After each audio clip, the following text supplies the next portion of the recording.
I'm recording this video with permission from Scholastic. Welcome back, everyone. Happy Monday. Today we're going to be reading chapter 32 and 33 of the Tale of Despereaux, because these are two a little bit shorter chapters. I want to make sure we have time for both of them, and so I'm not going to do too much of an introduction, but just to refresh your memory, we left off when Megari Sao is going down to the dungeon, because remember, she is a paid servant at the castle, but she isn't doing any task right, and so they kind of give her this job of serving the jailer in the dungeon because she's not doing anything else correctly, and that's kind of like the last resort. Not a very fun job. But remember, she can't hear very well, and so she didn't notice how creepy and scary all the rats and stuff were because she couldn't hear them scratching down in the dungeon. But at the very end of the chapter, we hear Meg say, "Who said that?" And she turned in the direction of the jailer's voice. So we're leaving off in the dungeon, and this chapter is called Beware of the Rats. The candlelight on Meg's tray revealed Gregory limping toward her, the thick rope tied around his ankle, his hands outstretched. "You, Gregory presumes, have brought food for the jailer." "Gore," said Meg. She took a step backward. "Give it here," said Gregory, and he took the tray from Meg and sat down on an overturned kettle that had rolled free from the tower. He balanced the tray on his knees and stared at the covered plate. "Gregory assumes that today, again, there is no soup." "Eh?" said Meg. "Soup!" shouted Gregory. "Illegal!" shouted Meg back. "Most foolish," muttered Gregory as he lifted over the cover off the plate. "Too foolish to be born a world without soup." He picked up a drumstick and put the whole of it in his mouth and chewed and swallowed. "Here," said Meg, staring at him. "You forgot the bones." "Not forgotten, chewed." "Gore," said Meg, staring at Gregory with respect. "You eat the bones? You are most ferocious." Gregory ate another piece of chicken, a wing, bones and all, and then another. Meg watched him admiringly.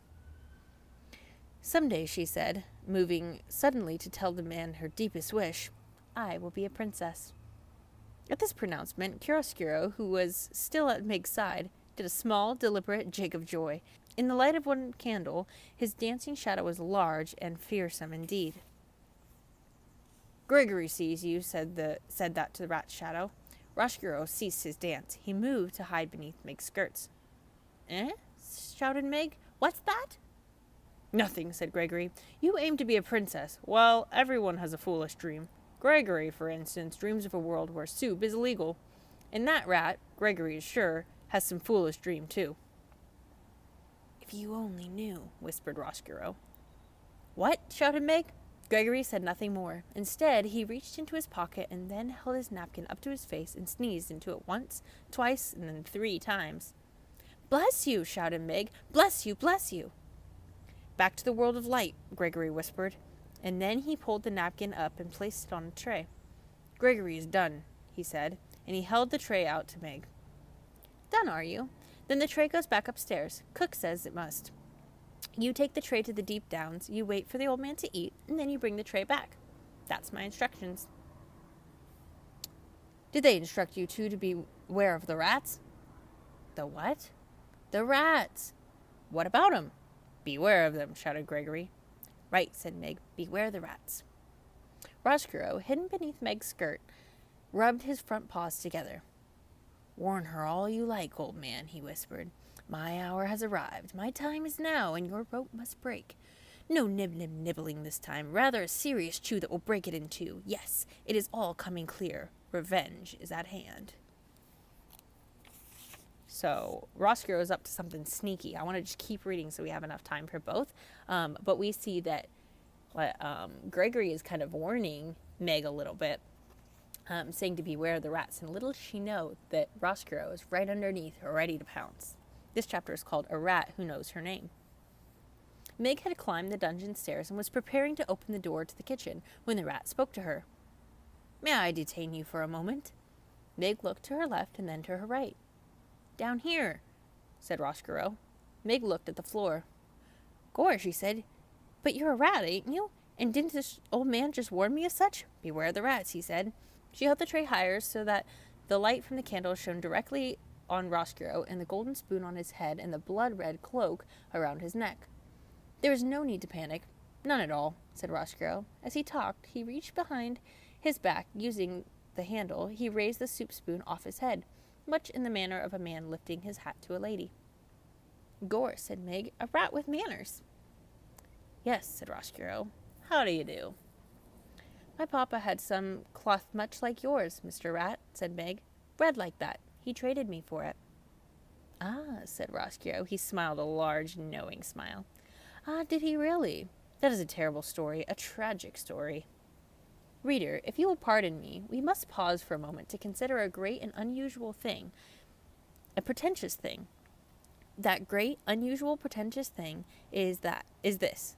Roscoe's voice was pitched perfectly to make its way through the tortuous path of Meg's broken-down, cauliflowered ears. That is to say, dear reader, Meggery Sow heard, perfect and true, every single word that Roscoe uttered. You have known your share of tragedy, said Roscoe to Meg.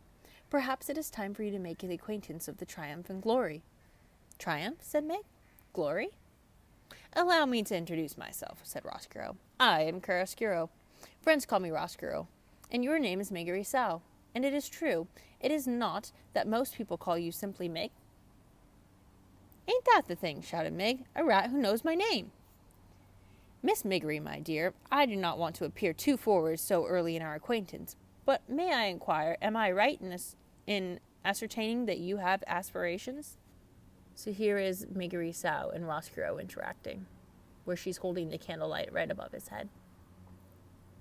What do you mean, aspirations? Shouted Meg. Miss Meggery, there is no need to shout. None at all. As you can hear me, so I can hear you. We are too perfectly suited, each to the other. Roscoe smiled again, displaying a mouth full of sharp yellow teeth. Aspirations, my dear, are those things that would make a serving girl wish to be a princess. Gore, agreed Meg. A princess is exactly what I want to be. There is, my dear, a way to make that happen.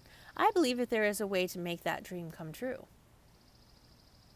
You mean that I could be the Princess P? Yes, your highness, said Roscoe, and he swept the spoon off his head and bowed deeply at the waist. Yes, your most royal Princess P. Gore, said Meg.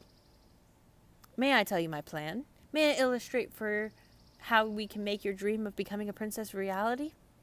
Yes, said Meg, yes. It begins, said Roscoe, with yours truly and the chewing of a rope.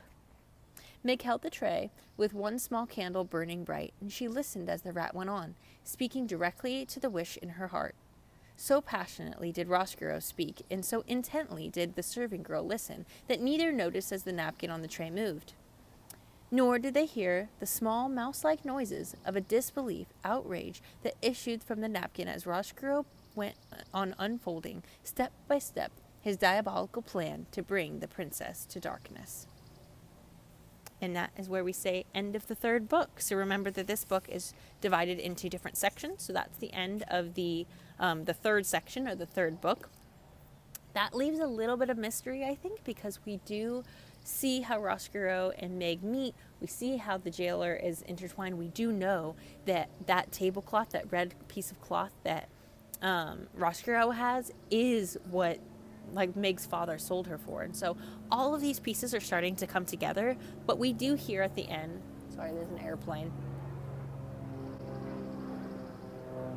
So I want you to think about this last thing that we read. It says, nor did they hear the small mouse-like noises of disbelief and outrage that issued from the napkin as Roscoe went on unfolding, step by step, his diabolical plan to bring the princess to darkness. So when you hear mouse-like noises and this napkin, who else do we remember who's in the dungeon? Despereaux. So I'm guessing that maybe the author is hinting at that those mouse-like noises and the napkin that's moving that they don't realize is moving, maybe it's Despereaux? I don't know. I honestly don't remember. So we'll just have to kind of play it by ear. I want you to make a prediction about where you think this next part is going to go, maybe who you think this next book is going to be about, because we are going to be starting the fourth book in this the fourth section in this book. And so I want you to think about who do you think the fourth book is going to be about, and how do you think that that is going to intertwine with the characters that we already know. So with that, stay tuned for our next video, and I'll see you guys tomorrow. Bye, everyone.